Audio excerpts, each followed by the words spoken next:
Today we will discuss about the public services.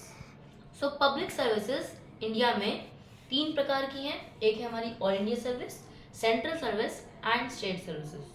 तो जो हमारी ऑल इंडिया सर्विस है, दे आर दो सर्विसेज जो सेंटर एंड स्टेट दोनों के अंडर सबऑर्डिनेट आती हैं, दोनों के कंट्रोल में हैं. अब इसमें थ्री सर्विसेज आती हैं. एक Indian administrative service IAS, Indian police service IPS and Indian forest service IFS. ठीक है. ओरिजिनली कॉन्स्टिट्यूशन बना था तब दो ही सर्विसेज थी, एक इंडियन एडमिनिस्ट्रेटिव सर्विस और एक Indian police IP, Indian civil service और IP, इंडियन पुलिस. यही दो सिविल सर्विस थी, ऑल इंडिया सर्विस थी. और जो इंडियन फॉरेस्ट सर्विस है वो 1966 में बाद में बनाई गई थी. ठीक है. अब जो हमारा ओरिजिनल ड्राफ्ट कॉन्स्टिट्यूशन था, जो हमारा ड्राफ्ट कॉन्स्टिट्यूशन था डॉक्टर BR अम्बेडकर ने बनाया था, उसमें ये ऑल इंडिया सर्विसेज नहीं थी. फिर बाद में क्या होता है, जो कॉन्स्टिट्यूंट असेंबली में डिबेट्स होती हैं तो इन ऑल इंडिया सर्विसेज को ऐड किया गया. और Sardar Vallabhbhai Patel was a progenitor of all India services. वो जो थे वो बढ़ चढ़ कर सपोर्ट करें ऑल इंडिया सर्विसेज को, और he is known as father of all India services, Sardar Vallabhbhai Patel. अब ये जो हमारे ऑल इंडिया सर्विसेज के लोग हैं वो सेंट्रल और स्टेट दोनों के अंडर आते हैं, तो वो अपना एक पर्टिकुलर टेन्योर कंप्लीट करते हैं अंडर सेंट्रल गवर्नमेंट. फिर उसके बाद उस टेन्योर कंप्लीट करने के बाद दे कम अंडर स्टेट गवर्नमेंट. अब दे चूज डिफरेंट कैडर्स, तो हर स्टेट का अपना कैडर होता है. तो there are 26 cadres in country. हमारे देश में 26 कैडर हैं and there 28 states. So there are two joint cadres in the country. So first is that is Assam, Meghalaya cadre, पहला जॉइंट कैडर, और दूसरा Arunachal Pradesh, Mizoram, Goa and other union territories. ये पूरा एक कैडर है, AGMUT. This is the name of cadre. So there are two joint cadres. अब जो ये ऑल इंडिया सर्विसेज के लोग होते हैं, ये इनके ऊपर ये जो होते हैं सेंटर के पास इनके ऊपर अल्टीमेट कंट्रोल होता है, लेकिन जो इमीडिएट कंट्रोल होता है वो स्टेट के पास होता है. ठीक है. जो सैलरीज होती हैं वो कौन देता है, स्टेट गवर्नमेंट देती है सैलरीज. लेकिन जो अगर कोई ऑफिशियल एक्शन करना है, कोई पेनल्टी इम्पोज करनी है, कुछ करना है, तो वो सिर्फ सेंट्रल गवर्नमेंट कर सकती है. अब ये तीन प्रकार के होते हैं. एक हमारे पास होता है super time scale, senior scale, junior scale. जब व्यक्ति अपॉइंट होता है तो वो जूनियर स्केल में जाता है, फिर धीरे धीरे प्रमोशन के साथ साथ वो फिर सीनियर स्केल और उसके बाद सुपर टाइम स्केल में जाता है. अब central services, so central services are all those services that come under the control of centre. अब ये जो होती हैं, जब हमारी सेंट्रल गवर्नमेंट, जब हमारा देश आज़ाद हुआ था तब ये चार प्रकार की थी. तो इनका नाम क्या था, क्लास 1, क्लास 2, सबऑर्डिनेट क्लासेस और इंफीरियर क्लास. सो फिर क्या होता है, फर्स्ट पे कमीशन की रिकमेंडेशन पे जो हमारा नाम होता है इसे चेंज करके class 1, class 2, class 3 and class 4 कर दिया जाता है. फिर थर्ड पे कमीशन की रिकमेंडेशन पे इसका नाम class A, class B, class C और क्लास D कर दिया जाता है.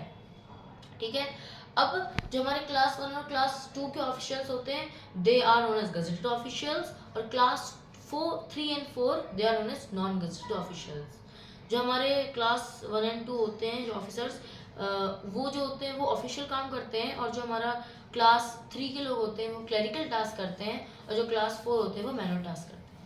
अब सेंट्रल सर्विसेज के अंदर बहुत सारी ऐसी सर्विसेज हैं, जैसे इंडियन फॉरेन सर्विस हो गई, है ना, that is the most prestigious. उसके बाद Indian foreign service, Indian defence service, Indian supply service, Indian medical service. There are many services under central government and they are managed by different ministries and some also come under ministry of personnel, है ना. जो all India services होती हैं, दे जो तीन services होती हैं ना, Indian administrative service IAS, it come under ministry of personal. IPS, it come under Ministry of Home Affairs, and Indian Forest Service, it come under Ministry of Environment and Climatic Change. ठीक है. अब जो हमारे central services होती हैं, इसमें सबसे जो प्रेस्टिजियस सेंट्रल सर्विस है that is Indian foreign service. इसकी ये जो है वो इंडियन जो ऑल इंडिया सर्विसेज हैं उनसे कंपैरिजन रखती है अपना इंडियन फॉरेन सर्विस, और इसका पे स्केल जो होता है वो आईपीएस से भी ज़्यादा होता है, ठीक है। अब स्टेट सर्विसेज की बात करते हैं, तो वो सर्विसेज जो स्टेट गवर्नमेंट के कंट्रोल में है they are known as state services. इसका भी यही चीज़ है कि they are also divided into 4 parts, class 1, class 2, class 3 and class 4। इसमें class 1 and 2 they are known as gazetted officials, और class 3 and class 4 they are known as non gazetted officials. जो हमारे गजेटेड ऑफिशियल्स होते हैं इन्हें government के gazette में publish किया जाता है।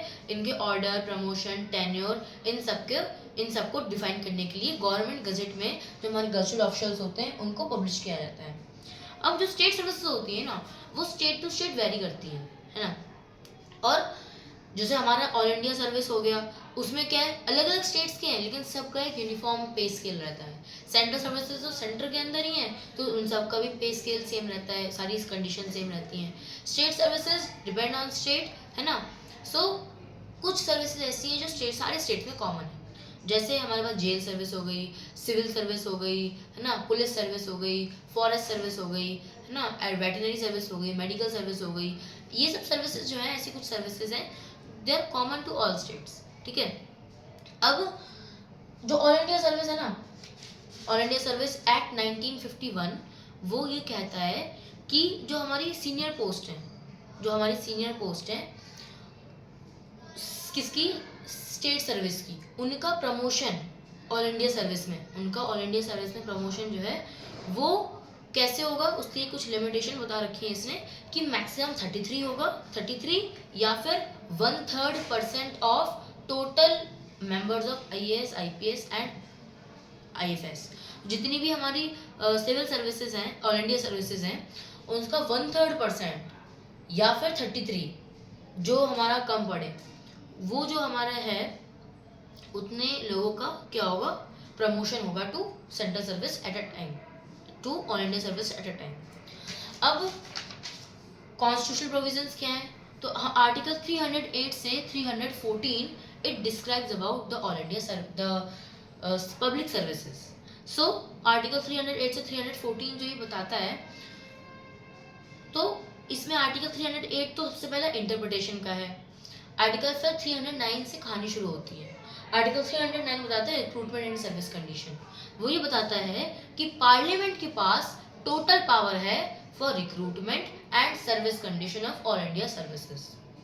तो ये ऑल इंडिया सर्विस का देख रहे हैं। सो ऑल इंडिया सर्विसेज का रिक्रूटमेंट एंड सर्विस कंडीशन की फुल पावर है पार्लियामेंट के पास।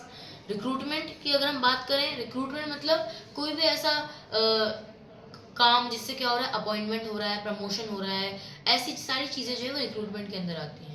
और सर्विस कंडीशंस पे स्केल हो गया, वर्किंग आवर्स हो गए, सिक्योरिटी हो गई, है ना, टेन्योर, सिक्योरिटी टेन्योर, ये सब चीज़ें किस में आती है, सर्विस कंडीशंस में आती हैं। इन सब के पास टोटल पावर है पार्लियामेंट के पास।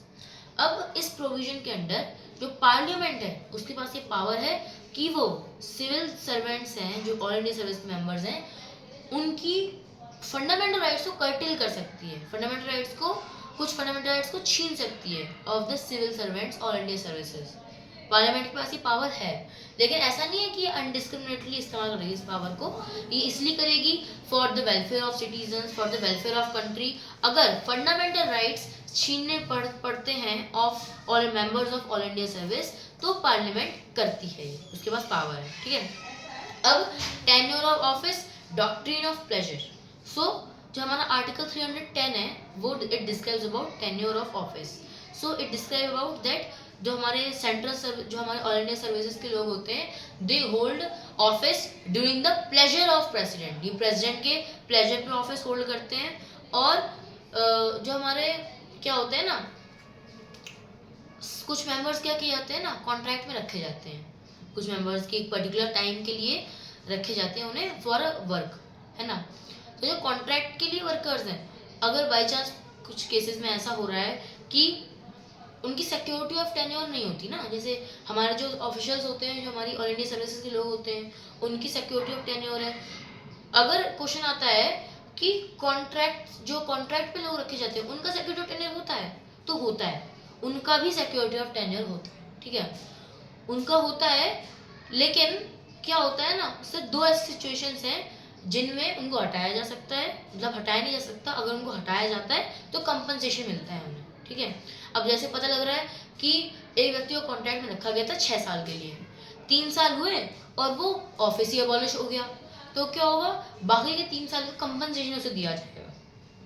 अगर ऐसा होता है क्या कि उसकी कोई गलती नहीं है, लेकिन किसी दूसरे कारण की वजह से उसे हटाया जाना पड़ रहा है, तो इस स्थिति में भी जो हमारे पास उसको कंपनसेशन मिलेगा फॉर द रिमेनिंग ईयर्स, ठीक है।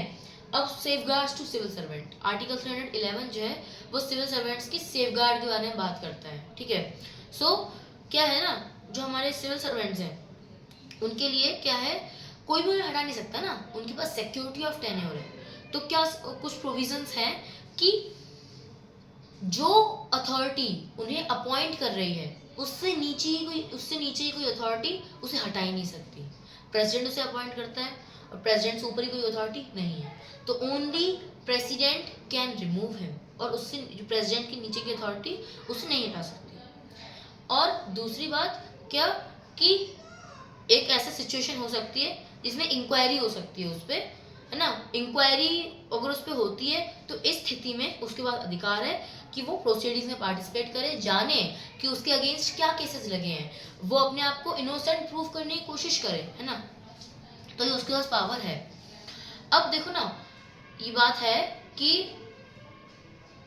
दो प्रकार की इंक्वायरी होती है। एक हमारी होती है प्रिलिमिनरी इंक्वायरी, एक होती है हमारे पास एक इंक्वायरी स्टेज होती है और एक पनिशमेंट स्टेज होती है। जो पनिशमेंट स्टेज होती है तो उसमें स्टार्टिंग में जब हमारा कॉन्स्टिट्यूशन बना था तब civil servants can take part in proceedings, वो जान सकते थे, उसमें भी वो पार्टिसिपेट ले सकते थे कि ये पनिशमेंट जो, देखो इंक्वायरी पूरी हो चुकी है, ये व्यक्ति हाँ ये गिल्टी है, उसके बाद पनिशमेंट में उनके पास पावर थी कि ये पनिशमेंट जो दी गई है ये अनजस्टिफिएबल है, ज्यादा समय के लिए पनिशमेंट दी गई है, इसे कम किया जाए, ये भी पावर, ये प्रोसीडिंग्स में लेने का अधिकार था उनका। लेकिन 42nd कॉन्स्टिट्यूशन अमेंडमेंट एक्ट ने इसे छीन लिया। 42nd कॉन्स्टिट्यूशन अमेंडमेंट एक्ट के तहत इंक्वायरी स्टेज में तो वो प्रोसीडिंग्स में भाग ले सकता है, लेकिन जो हमारा पनिशमेंट स्टेज है उसमें civil servant has no right to take part in proceedings, ठीक है। सुप्रीम कोर्ट ने अपने जजमेंट में ये कहा है कि अगर कोई ऐसी इंक्वायरी होती है तो इस स्थिति में जो हमारी इंक्वायरी ऑफिसर रिपोर्ट है वो जब डिसिप्लिनरी अथॉरिटी के पास जाएगी तो डिसिप्लिनरी अथॉरिटी पहले उस रिपोर्ट को उस सिविल सर्वेंट के पास भेजेगी, फिर सिविल सर्वेंट अपनी टिप्पणी देगा, कमेंट्री देगा, है ना, मतलब वो बताएगा कि क्या सच में उसने सच में दोष किया है, क्या अगर उसने नहीं किया है उसके प्रूविंग पॉइंट्स क्या हैं, तो वो सब देगा। फिर उसके बाद जो डिसिप्लिनरी कमेटी है वो इसे एनालाइज करेगी, समझेगी, उसके बाद फिर एक्शन लेगी, ये सुप्रीम कोर्ट ने कहा है। अब all India services, so article 312 जो है ना वो ऑल इंडिया सर्विसेज की बात करता है स्पेशली।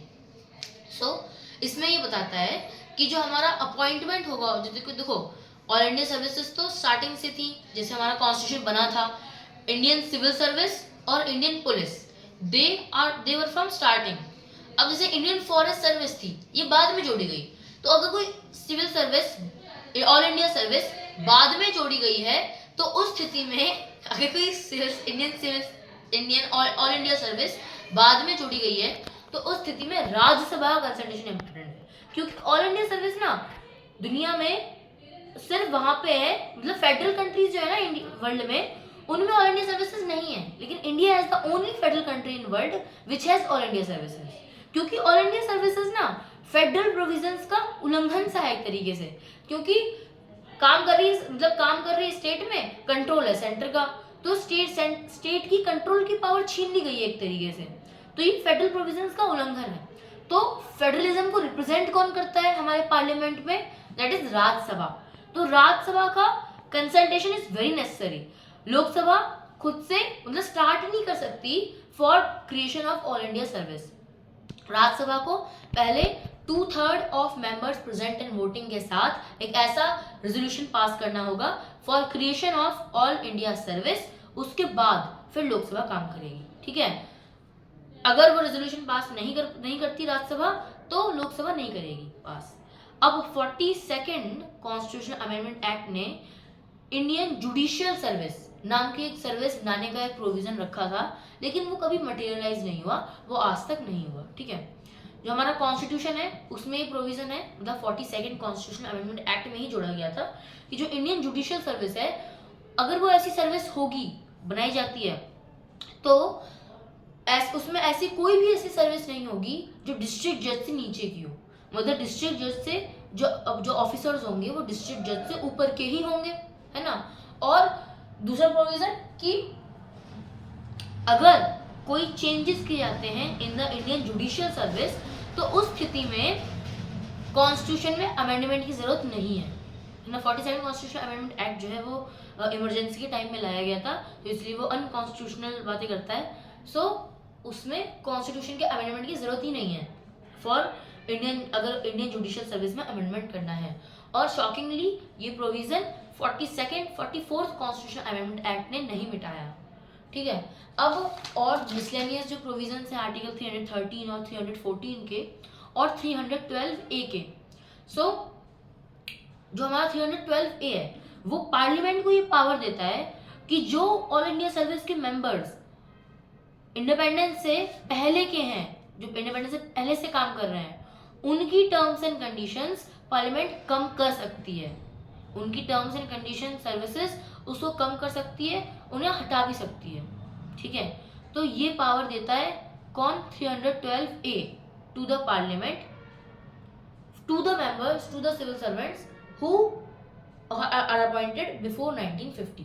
ठीक है, आर्टिकल 313 ये कहता है कि ट्रांजिशनल प्रोविजंस, कि जब तक कोई लॉ पार्लियामेंट नहीं बनाती है, कोई पार्लियामेंट अगर जैसे जो हमारा 1950 से पहले था वही लॉज चले आ रहे हैं एट प्रेजेंट भी, है ना। अगर पार्लियामेंट उसे मॉडिफिकेशन नहीं करती है तो वही चलेंगे, है ना। अब पार्लियामेंट जैसे बाद में बनी 1952 में, उससे पहले ये पावर प्रेसिडेंट या गवर्नर के पास थी सारी सर्विस, पब्लिक सर्विसेज के लिए, है ना। सो ये कहा गया है आर्टिकल 313 में कि जब तक पार्लियामेंट कोई इसमें अमेंडमेंट नहीं कर रही है, कुछ इंटरफियर नहीं कर रही है, तब तक जो प्रोविजंस 1950 से पहले थे वही 1950 के बाद चलेंगे। और आर्टिकल 314 ये कहता है कि आर्टिकल 314 ये कहता था कि कुछ पर्टिकुलर ऑफिसर्स जो है ना, उनके प्रोटेक्शन था कॉन्स्टिट्यूशन में, कुछ पब्लिक सर्विसेज के ऑफिसर्स के लिए कॉन्स्टिट्यूशन में स्टार्टिंग से ही प्रोटेक्शन था, लेकिन फिर इसे बाद में सुप्रीम कोर्ट के जजमेंट से इसे रिपील कर दिया गया, हटा दिया गया। So this was this chapter public services. Thank you.